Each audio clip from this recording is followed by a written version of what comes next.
agence immobilière Diaspora Sopp na bi moo lay may sa actualité du jour di la wax at foo mën a nekk ci Sénégal bëgg kër wala nga am parcelle bëgg ku la ko tabaxal wala sax sa doole matul nga bëgg ku la lebal ay parcelle nga di ko fay ndànk par ndànk mën nga ko contacter numéro yi ngay am noonu agence immobilière Diaspora Sopp na bi Nabi Boutique moo lay may sa actualité du jour di la wax yow mi bëgg ay produits aloe vera en qualité mën nga ko contacter numéro yi ngay am noonu ci écran bi. Tukulóor bu toog ci boolu soosam xewlu ba sant yàlla wala sax joolaa bu defab lakkam sànni soble ca wet ga gis ko ci jamono yi dina jafe lool. Actuellement ci réewum Sénégal mën naa wax ne débat public bi dañ ko mariner ba mu saf sàpp ak coowal politique te jamono jooju nag lenn ci borom kër yi njëg gu cher ci dund gi nga xamante ne moom la ñuy jëfandikoo ci réewum Sénégal mi ngi leen di bëgg a rey loo xamante ne ci weer yi ñu génn kilo bi 800 francs nga ko doon jëndee tey mu dem yokku ba 2000 francs CFA lan nag moo waral njëg googu yokku tey nag dañuy concentré wu ci li nga xamante ne moo di oignon muy soble ni nga xamante ne manqué na ko ci réew mi nga xamante ne moo di Sénégal lan nag mooy problème bi dëgg-dëgg est-ce que li nga xamante ne moom la Sénégal di bay dafa doyul wala sax ñi nga xamante ne ñoom lañ jox ngir ñu war koo liggéey est-ce que liggéey ba ca war ña nga koy def mooy sujet bu ñu leen di traité léegi-léegi incha allahu taala ci seen actualité du jour dama naan la njoo ko yong ngiroppo wala sax ma ne la mbaldo dafay dépendre rek ci waxtu bi nga xamante ne moom ngay seetaan vidéo bi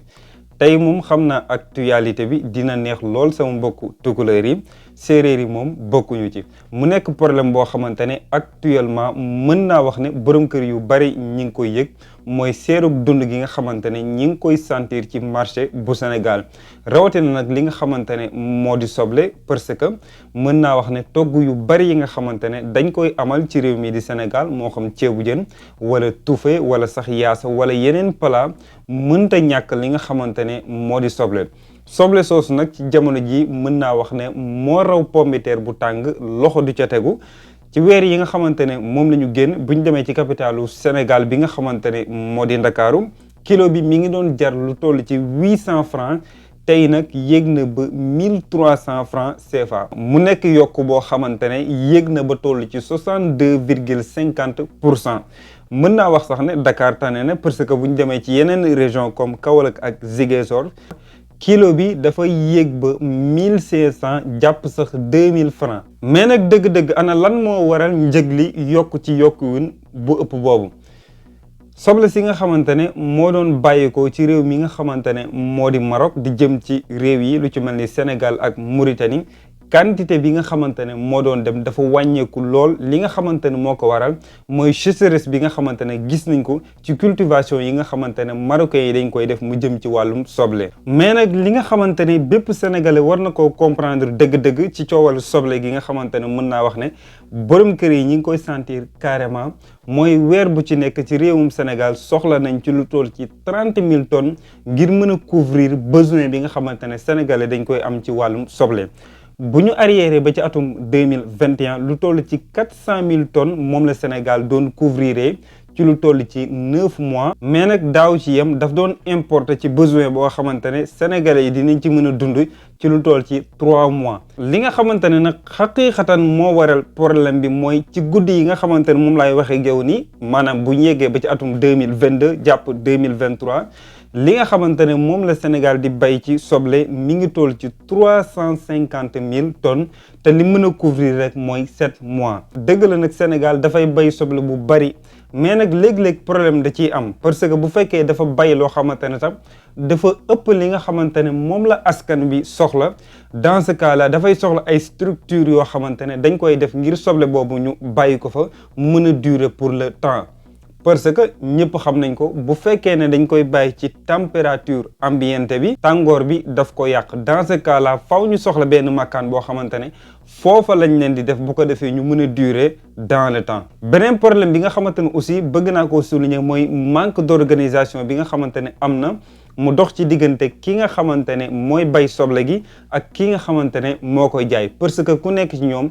intérêt kese lay xool mais nag règle yi nga xamante ne moom lañ teg ne nii lañ ko war a jaayee commerçant bi aussi nii la ko war a distribuer règle yooyu noonu niñ ko war a appliquer dëgg-dëgg demewul noonu mais nag problème bi ana lan moo ci taxawaayu gouvernement bi ngir saafara ko bu fekkee jël nañ ci kàddu yi nga xamante ne le ministre de l'agriculture, de l'équipement rural et de la souveraineté alimentaire muy wuyoo ci turu Aly Ngouille Ndiaye li nga xamante ne moom la wax mooy Sénégal am na li nga xamante ne moo di autosuffisance. problème bi nga xamante ne kay moom la am mooy naka la ñuy transformer boobu noonu soble ak naka lañ koy stocker ba mu mën a durer dans le temps te du yàqu. rax ci doolu aussi mu gën a dëggal autosuffisance boobu yemu ci loolu mu wax ne Sénégal dafay perte ci lu toll ci 35 jàpp 40% ci soble bi nga xamante ne daf koy bay. li nga xamante ne moo ko waral rek mooy ñàkk makkaan yoo xamante ne foofa la ñuy mën di dugal soble bi ngir mën di ko stocker beneen bi ci topp aussi mooy ñu wut ay méthodes yoo xamante ne dañ koy xel di transformer. ba tey aussi moom ministre bi mooy wax mu joxe sax ay misaal ci yeneen réew ci àdduna bi mu wax ne ñooñu am na ci réew yoo xamante ne sax léeg-léeg dañuy stocker oignon yi nga xamante ne moom la ñuy bay ba léegi sax dafay ëpp 10 mois boo xamante ne dañ koy denc duñ jékkee-jékki rek génn ko mu bari ci marché bi mais dañuy xool li nga xamante ne tolloo na ak bëgg-bëggu askan bi ñu génn ko distribuer ko leneen li nga xamante ne moo ci des aussi ñu daal di koy denc ngir muñ demee ba manquement am ñu mën koo renforcer. mais nag dëgg-dëgg est-ce que gouvernement bi teg na ay jéego ngir problème bi mu mun koo saafara définitif. ba tey ministre bi mooy wax muy Aly Ngouille Ndiaye wax na ne lancé nañ benn programme d'équipement boo xamante ne war nañ koo financer ci lu toll ci 85 milliards de francs CFA liñ ci jublu nag mooy tabax ay vingtaine d'entrepôts yoo xamante ne d'entrepôts frigorifiques lay doon ak des centaines de magasins yoo xamante ne dañ ciy mën a stocker soble bi bu ko defee dina mën a durer te du yàqu. mu nekk liggéey yoo xamante ne ci ay kàddoom wax na ne ñi ngi ci te incha allahu taala dina démarrer ba tey aussi mu tombé ak fi nga xamante ne foofu la ñuy tëjee totalement actualité bi mu wax ne état bi mi ngi jéem a waxtaan ak ay secteurs yoo xamante ne mën naa wax ne am na ci yenn yoo xamante ne sax yu privé la ba ñu xayma ci lu toll ci 300 000 tonnes yoo xamante ne dinañ ko mën a stocker mu nekk soble boo xamante ne dina mën a durer dans le temps. dafa nekk benn problème boo xamante ne rek je sais bien dina sonal lool ñi nga xamante ne ay borom kër lañ rawatina aussi jamono ji mën naa wax ne du soble bi mais am na ci yeneen yoo xamante ne sax ñi ngi sentir ak yokkute gi ci réew mi nga xamante ne moo di Sénégal dama ko gis mu nekk benn sujet boo xamante ne je pense que ne bu intéressant la te aussi dina arranger lool sama mbokku tukulóor yi. tey moom voix off du am parce que dañoo nekk ci diggu été bi dañuy xaat lool incha allahu taala mais nag ma jox leen rendez-vous ba suba incha allahu taala ci seen beneen format bu actualité du jour.